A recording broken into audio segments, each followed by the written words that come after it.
What's up everybody, D-Man back. Welcome to a brand new video, and today we're going to be doing another Godzilla vs. Kong news roundup. In this one we will be covering all the Godzilla vs. Kong news from August 2021.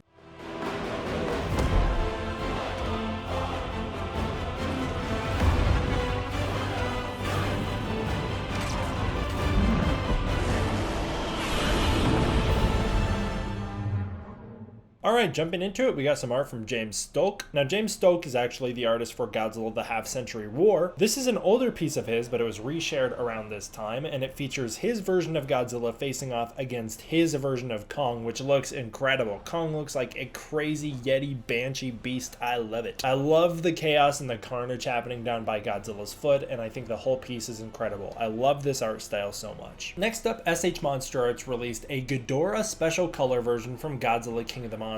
This ran you about $230. Now, there's not really a ton of differences between this and the original other than that they made the gold much more vibrant. This looks a lot more like the Showa Ghidorah's kind of vibrant golden color, maybe a little bit more Heisei-esque, or maybe I should just say a little more Toho overall. This is a more Toho styled golden Ghidorah. But yeah, it looks incredible. I personally loved the original Ghidorah release, and I think this one looks amazing as well. I think to some degree I like this one better just because it's a little more vibrant, and the picture they did where they spliced him into the movie Godzilla King of the Monsters looks great. Next up, Spiral Studios announced that they would be doing a Mothra larval form and showed off the 3D model of it here. So there you go. I like their background. I really love that they do this whole orca styled background. Very cool. We'll talk a lot more about these Spiral Studios guys over the next couple weeks. I remember a while ago when I said that Adobe Photoshop was holding a contest in Japan to see who could create the best Godzilla vs. Kong posters. Well, we have the top 4 winners from it, and I'm gonna guess that not many people submitted. Because how this wound up being a winner, I have no idea. Godzilla vs. Kong, but it's just the poster just colored red. Ugh, that did not take much effort. Then we've got a pretty cool one of the actual Hollow Earth on top, Hong Kong on the bottom, and Kong jump attacking Godzilla. That one's a cool one. This one looks great. The colors are great. It's a well done Photoshop. Next up, you have one that's Godzilla vs. Kong, One Will Fall with Godzilla on top and Kong on the bottom. Again, that's a pretty cool one, a pretty standard type of poster. I like this one a lot. This seems like it could be legit. And then finally, you have my favorite, which I sure hope this one was the real winner. Like, I hope this one wins number 1. It is Kong and Godzilla, but they're all like really well colored and they're kind of crystally. Look at Kong's arms. I don't know. They did a really cool filter on them. In the background, you've got Kong's face and Godzilla's face. And then in their bodies, you have Kong and Godzilla fighting in Hong Kong with the vibrant neon colors. This whole poster looks incredible. This would have been a great actual poster for the movie, I think. It would have been very different than a lot of the other types of posters we see. And I really like the purple and blue color clash. It makes a big difference compared to all the other posters, which are orange and blue. So this one's got a lot of variety to it. Funko does these little soda can figures, and they revealed that they'd be doing one for Godzilla. Inside, you'd get a little Funko Godzilla styled guy, or you'd get a blue glow-in-the-dark one, which looks great. Both of them look really good. They're super cute. If I'm not mistaken, the way that works is like you buy the soda can, and when you open it up, they're inside. X Plus teased that they got the license for Godzilla vs. Kong, so that they were going to be doing a lot of Godzilla and Kong figures to come. The figures they were specifically teasing was an X Plus Godzilla, an X Plus Kong, and then a Defo Real Kong, which looks ridiculous and silly, and I love it. But as of August 2021, the only one that they actually revealed was the Defo Real Godzilla 2021, who looks great. The colors all look great. The sculpt is great. This is a really great one, and the Rick version of it lights up blue with the atomic breath, and it looks really cool. The Rick version would run you about $69, and so it seems pretty worth it to me. Some Godzilla vs. Kong 3D models were revealed for Godzilla and MegaGodzilla. I don't really have much to say on them. I think they were later turned into NFTs, I believe. But yeah, you've got a 3D model for Godzilla, a 3D model for MegaGodzilla, and the thing that I love about the MegaGodzilla one is the way he moves. I love the way his hands can spin around like they do in the movie. And then of course the Godzilla can light up all blue like he's about to do the atomic breath. It was around this time in August 2021 that Godzilla vs. Kong's trailer reached Warner Bros. Most viewed trailer in YouTube history. It was around this time that Godzilla vs. Kong also returned to HBO Max on its usual cycle where sometimes it's there and sometimes it's not. Now finally, we have to talk about the Toho Kingdom interview that was a follow-up interview done with Adam Wingard. This interview is a big one, and it's one of my favorites that was ever done with Wingard. And I love it because I'm 99% sure, at least if my memory's not just busted, that I helped set this one up. They were already going gonna do the interview, but then some weird contact issues started happening where they couldn't get in touch with each other, and I got to be the mediator.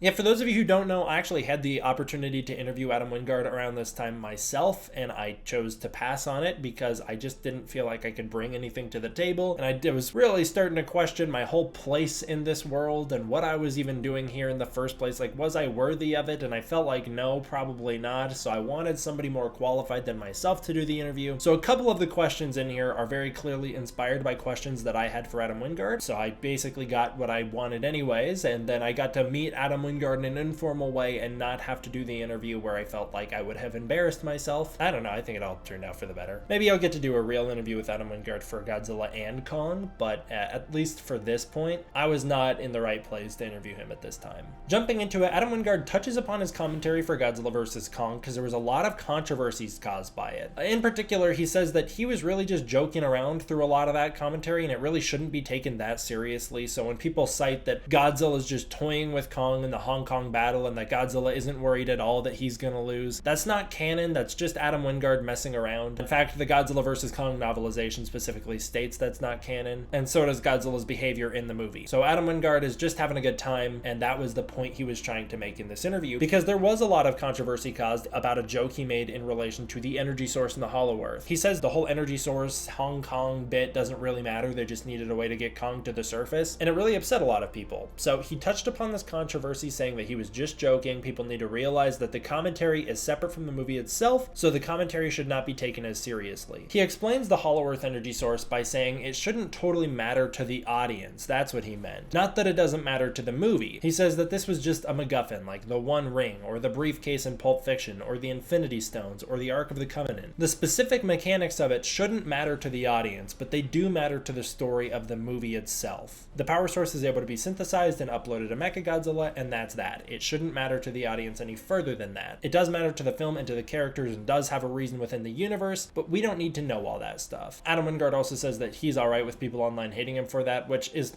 fine, because I think he's been through much worse with Death Note and everything else. In relation to this whole Wingard cut, which is kind of the overarching theme of his interview, he explains that there is a lot of things cut from the film, which we already know, but he says they weren't cut due to studio mandates. They were cut because he wanted to make a movie that was as efficient as possible. Then they talk about the whole James Ralph cameo thing, which is a big popular thing people say online. James Ralph almost had a cameo in Godzilla vs. Kong, because James Ralph and Wingard are friends, and so they've worked together or tried to work together for a long time. In reality, Wingard pitched the idea as a passing idea, but the two of them never fully explored it, so it was never going to happen for real. Wingard explains the two Ghidorah skulls. Originally, the Ghidorah skull was studied by Apex until they found out a way to make this whole psychic connection thing work, and from there, Ren piloted MegaGodzilla the entire time. The skull was just there because they needed to reverse engineer it. The two skulls were written into the script because it made a certain sense, but this was before King of the Monsters was finished and Ghidorah's other skulls were vaporized. So there were supposed to be two skulls, and it was a mistake on King of the Monsters' part vaporizing them, not on the part of Godzilla vs. Kong, which his script was finished before the VFX for King of the Monsters vaporized both skulls. The King of the Monsters post-credit scene was filmed to explain how the first skull was there in the first place. Wingard brought up the idea that Ghidorah was vaporized by Godzilla, and so there wouldn't be two skulls, there would only be one during a production meeting after Godzilla King of the Monsters released, but Warner Bros. Didn't want to change things because they had progressed so much to the point where they felt like people shouldn't worry about such specific tiny little details. And then Wingard says, in canon, to explain this, Bernie is the only one who says this, so he's just theorizing. The original idea that Apex just reversed engineered Ghidorah's skull and tampered with it until they understood how it worked, but never actually had a second skull inside MegaGodzilla in the first place, still works, which just means Bernie is wrong about his theory. Wingard says he was working on this movie since 2017, so story questions like that in particular are really hard for him to remember. He says that the movie was around 100% finished in August or September of 2020, but things like the 3D and IMAX version took a little longer and weren't finished until January 2021. He says the release date game was played simply because they were trying to get away from competition and release the movie at a point where it would be successful. It was never delayed due to behind-the-scenes drama. Reshoots weren't the cause for delays, and they were built into the normal production schedule, so they didn't throw anything off. The only date that they couldn't have actually hit was the March 2020 date. That was a placeholder date that Legendary threw out until they found a better date in November 2020. That was all before COVID. Adam Wingard also says that Godzilla vs. Kong was a bit of an underdog story, with people dismissing it and being pessimistic about it until the movie's first trailer dropped, which I can definitely attest to. That was generally the consensus in the world, and also I was kind of bitter on it too, so I can't judge too much. I was bitter on it for different reasons, but still, that trailer did a lot to build goodwill. Adam Wingard thought that the fan premiere drive-in event was a very cute little event, but he felt that the drive-in projectors and car sound systems did not do the movie justice. As someone who has seen Godzilla vs. Kong in a drive-in, I can agree. Here's Wingard's brilliant philosophy on cinematic universes and why I trust him wholeheartedly moving forward with the MonsterVerse. He believes that each movie should be a full story, with a beginning, a middle, and an end. They shouldn't exist as an extended trailer for a future movie. They shouldn't set things up so heavily that this film relies solely on the existence of its sequel. They should be full movies and each stand completely on their own. He says that films can have open endings, but that those need to be strong enough in the first place to earn that open ending, and that they shouldn't just be the standard. In his opinion, most cinematic universes are failing because they focus too much on the setup and not enough on the individual film as a complete experience for the audience. The reason Godzilla vs. Kong didn't have a post-credit scene was because this was a proper finale to an arc. You don't need to set anything else up in a finale. But if he does another, which he isn't opposed to doing a post-credit scene in that movie, so long as the film itself is self-contained and wraps itself up before the credits roll. Getting back into this whole idea of the Wingard cut, I know it seems like I'm being a little disorganized, I'm just following the flow of the interview. Adam Wingard says that the first 30 minutes of the movie were the most affected by changes of the script, but these were built-in reshoots. It wasn't like they test screened the movie, it did poorly, and so they had to go back and do more. He also says that the structure of the film got rearranged a lot in editing. The first 30 minutes got rearranged a ton in editing, and that the biggest difference is that the original film was just a less efficient version of what we got, and that they had different reasons to go into the Hollow Earth in the first place. But he ultimately likes the current version the best and has no intentions of going back to add in those previous plot elements. There is a big idea about a 5-hour cut of Godzilla vs. Kong that comes from a previous interview from a long time ago. Adam Wingard says this was him hyperbolizing in an interview, and he regrets it ever since because people have been using it against him ever since. The longest cut of Godzilla vs. Kong was 2 hours and 45 minutes. Now that sounds like a big, huge movie, but that's only because it was made from the dailies. For those of you who don't know, that just means that they took what they shot for the day, took the best part of each scene, and strung it together into a cohesive story. It would be a really long movie with a lot of redundancies, and it's not like a movie. There's no pacing, there's no real plot progression the way you would want it. It's just, this is what we shot, here it all is on the whatever editing software timeline, so you can see it all laid out. This is what you have to work from. Adam Wingard's director's cut, which does exist,